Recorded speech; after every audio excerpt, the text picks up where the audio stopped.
From Keystone Lanes in Norwalk, we're here for the title matches of today's JBT event. Super Survivor today, one of my favorite formats, no matter what this guy thinks about it. So, yeah, it's pretty cool. After the 5-game cut, 3 people are eliminated each round. Whoever has the lowest game out of the whole field and the 2 lowest overall totals. So pins carry forward, even though it's similar to our Survivor format. So exciting stuff, and I think these two were 1-2 in pinfall, right? At some point. Yeah, one of very few bowlers plus, Bobby Hornacek and Ben Canfield. So far early on, it's been all Canfield as he's got the front 5, while Hornacek has been close, but he's only Dutch so far through 5, so he trails by 30 pins already. Handicap bowling their round of 3 over there with the top 2 scorers. Moving on to the title game. And they all have big handicaps, so I have no idea what's going on over there. We'll talk about them later.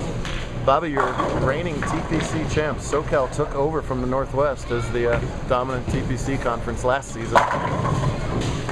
We're on Wolf, and that is a textbook how to play Wolf all day long from Bobby, as you want to keep that lay down and break point as far right as possible. It was kind of a rabid Wolf today, as in addition to the short and friction right, there was also a little bit of hang if you tried to get too far right, and that made the scores really low today. He took a score of minus 108 to make the first round cut, so just under a 180 average. And you see how Ben, with that heavy rotation with the 2-hander, adjusts to that. Don't tell me 2-handers can't adjust. Ben can play any arrow on the lane. He'll be a little deeper at lay down, but well, not much. Wow. No! Get that 10-pin out of there. That's why you throw 2 hands, for all that power. He shreds that rack. Wolf, you know, in theory can be pretty high scoring because it forces these guys to come from that outside angle where the carry's so good, but it didn't play out that way today. But it is right now for Ben. He's got the whole lane in his 2 hands. Yeah. You know, the knock on 2-handers is often, well, they're a one-trick pony. They can only stand left and throw right. And well, last I checked, Belmo made every major TV show this year, and you know, Ben can do it all. Saw him earlier this season playing 5th arrow, and now he's wow. Now he's 4 boards left at least of where he laid down the last shot, and he's got the front 7. Somehow that held where there really wasn't a whole lot of hold on the lane today. You know, Bobby getting steamrolled, even though he's bowling a really nice game right now.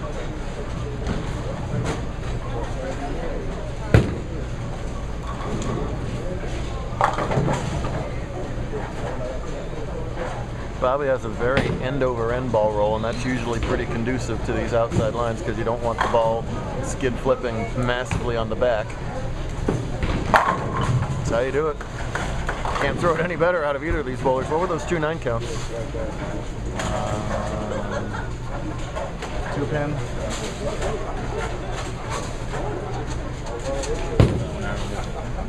2 and a 10, yes. 2 and a 10. Hornacek's only leaves in the 2nd and 4th. He can still max out for, what's that, 260. So definitely in this game. When the TPC title match got tight, that's when he started pouring on the strike, so he does not back down. That's there too. Oh wow, yeah. Tell you what, when the cut's 100 down and you're seeing front 7 versus 6 out of 8 strikes, that's a testament to these guys' ability. They're good. Hopefully the finish will be good too. Check it out in the second part. We'll stay with us for now.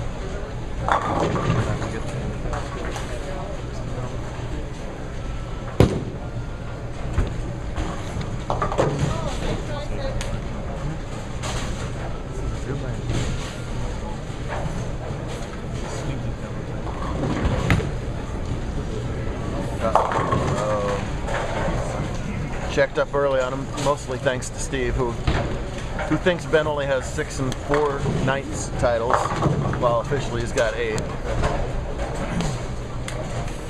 Shank overruled yet again. They're finishing up in handicaps. You're going to get a silent commentary here unless these 2 guys to my left start talking. I'll talk. All right. It's a flow appearance.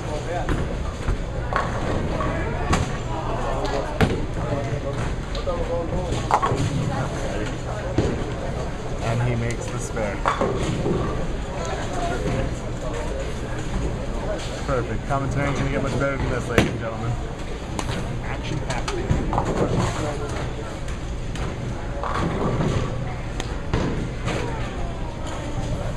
Skip age you practice the balls. We'll have to show this.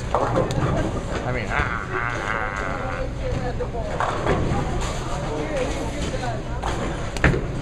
That was a little further right. He really does have the hole in it.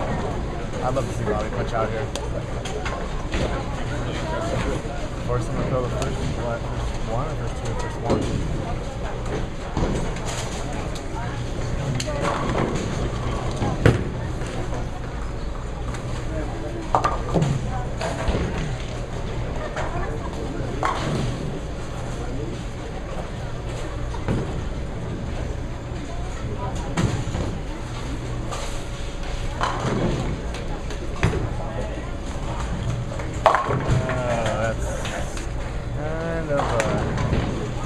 Set match there.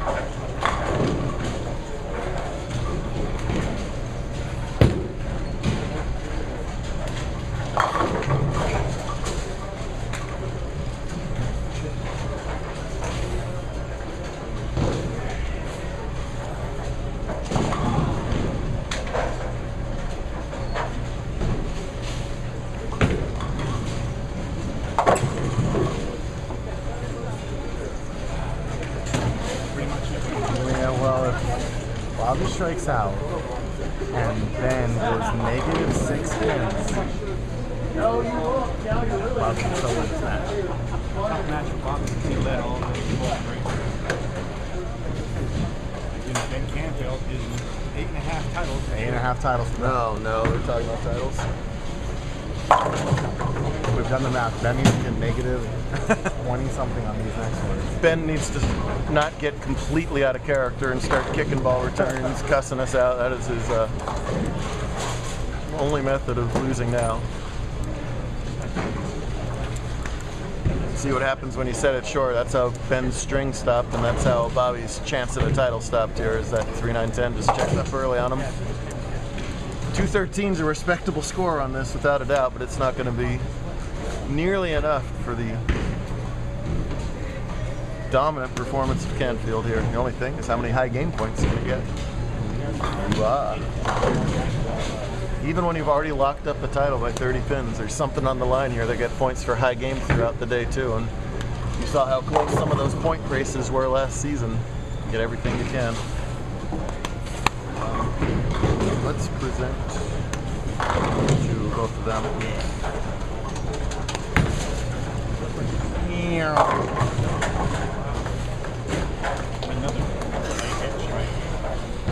Got the whole way in his hand. I don't have any more seconds, so let's not. Alright. Yes, it is. Yes. Well, indirectly. Scratching at that point. So she's already earned 100 girls. Oh, why not? Yeah. As long as we touch the right side of the head pin, they're falling. They're going to bowl that match with additional 25. More importantly,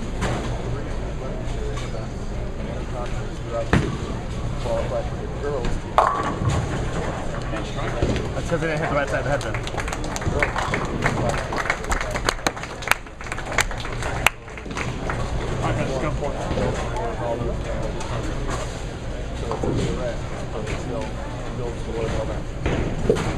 All right, JBT boys and parents, here's where we stand on the scratch division. We're all wrapped up. Your runner-up, give him a nice hand. What's your Bobby Hornacek? And your scratch division champion shoots what I believe is the high game of the day to capture his 9th career JBT title with a 276 title match win. Ben Canfield. Congratulations to both of you. Over in the handicap division, it was Caitlin and Jose surviving with the 2 highest scores in that last round. So they're your 2 finalists. They're going to bowl their title match right now over on lanes 3 and 4.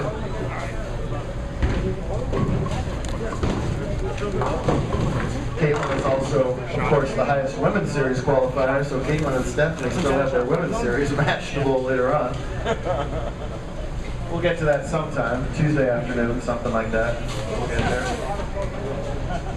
Finishing up in third place in the handicap division, Sydney Haynes. Hey, you better be clapping behind the desk right now. That's your kid. There you go. That's better. The handicap difference in that title match. Nope.